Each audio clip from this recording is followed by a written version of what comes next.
రెడ్లకుంట ఇది మండల కేంద్రమైన కోదాడ నుండి 12 కిలోమీటర్ల దూరంలో ఉంది. సరైన నీటి సౌకర్యం లేక ఎక్కువ శాతం టైలాండ్ భూములు సాగుకు నోచుకోలేదు. అసాధ్యమని అనిపించే ఈ కలను సాకారం చేయాలని దృఢంగా నిర్ణయించుకున్నారు మంత్రి శ్రీ ఉత్తమ్ కుమార్ రెడ్డి గారు. Redlakunta major lift irrigation project.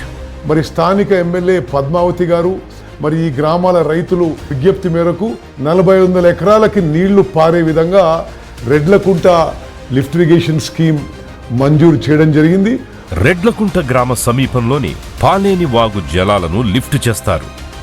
ఈ ప్రవాహం కోదాడ మండలం నల్లబండగూడెం, ద్వారకుంట, కాపుగల్లు, కూచిపూడి, రెడ్లకుంట, చిమిరియాల, రెడ్డియాల గ్రామాల పొలాల్లోకి చేరుతుంది.